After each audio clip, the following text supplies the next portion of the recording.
बहराइच हिंसा मामले में फैसला सुनाते हुए first additional district and session जज पवन कुमार ने राम गोपाल मिश्रा की हत्या के मुख्य आरोपी सरफराज उर्फ रिंकू को दोषी माना और मौत की सजा सुनाई। इस सजा को इलाहाबाद हाई कोर्ट से पुष्टि मिलना बाकी है। अदालत ने अपने 142 पन्नों के फैसले में मनुस्मृति के 7वें अध्याय के 18वें श्लोक का जिक्र किया। जज पवन शर्मा ने पहले कहा कि इस प्रकार की सजा दी जानी चाहिए जिससे समाज में पनप रहे ऐसे हैवानों के अंदर भय पैदा हो और समाज में न्यायिक व्यवस्था के लिए विश्वास पैदा हो।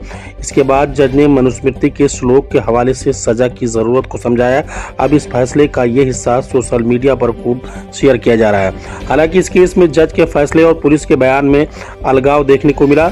असल में बहराइच पुलिस ने इस घटना के बाद एक पोस्ट में मीडिया से अपील करते हुए कहा था, लेकिन अदालत ने अपने फैसले में पुलिस के उलट दावे को माना। कोर्ट ने कहा कि न सिर्फ राम गोपाल की गोली मारी गई बल्कि उसके पैरों और इस तरह को जलाया गया, उसके नाखून तक बाहर निकाल लिए गए।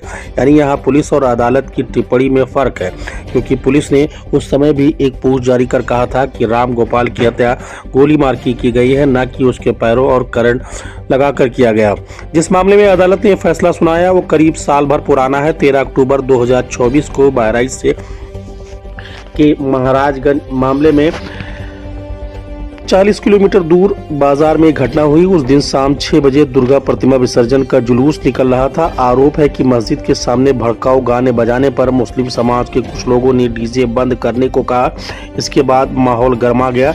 पहले कहासुनी हुई, फिर पथराव और फिर गोलीबारी तक मामला पहुंच गया। इस दौरान राम गोपाल मिश्रा अब्दुल हमीद के घर की छत पर चढ़ गया और वहां लगा धार्मिक झंडा उतार दिया। उसकी जगह भगवा झंडा फहरा दिया। इस बात से मुस्लिम पक्ष के लोग भड़क गए। रिपोर्ट्स के मुताबिक अब्दुल हमीद और उसके बेटे सरफराज समेत दूसरे आरोपी राम गोपाल को अंदर घसीट ले गए। उन लोगों ने उसे घर के अंदर पीटा और फिर गोली मारकर उसकी हत्या कर दी। राम गोपाल की हत्या के बाद मामला और हिंसक हो गया। रात भर भीड़ ने सड़क जाम रखी। सुबह राम गोपाल के शव के साथ प्रदर्शन किया। दुकानें, शोरूम, अस्पतालों में आग लगा दी गई।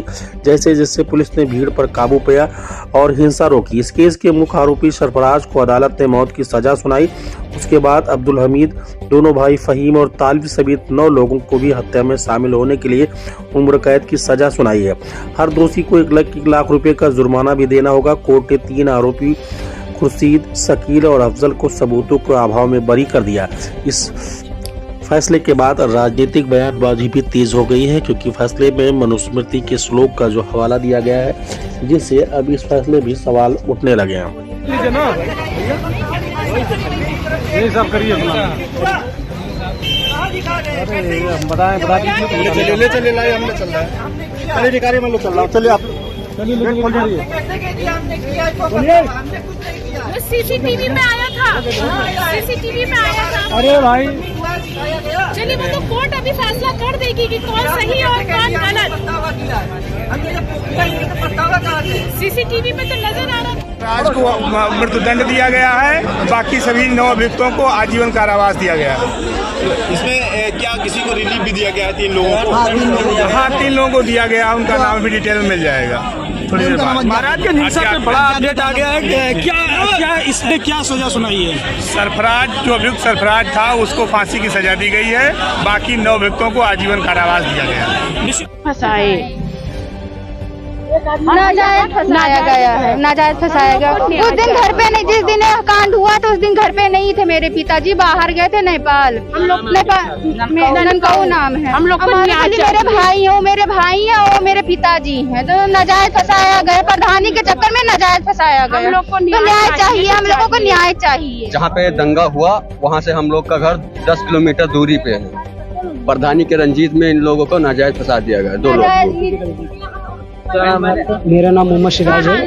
सभी लोग कहाँ से? नहीं, मैं रेहुआ मंसूर से हूँ। लगता रेहुआ मंसूर, जहाँ राम गोपाल मिश्रा रहने वाला है। वहाँ से 10 किलोमीटर मेरा घर पड़ता है। नाजायज फंसाया गया। जिस दिन मतलब एक कांड हुआ था मूर्ति विसर्जन, उस दिन मेरे पिताजी नहीं थे घर पे। रहने के लिए हमारे YouTube चैनल को सब्सक्राइब करें और बेल आइकन को दबाएं।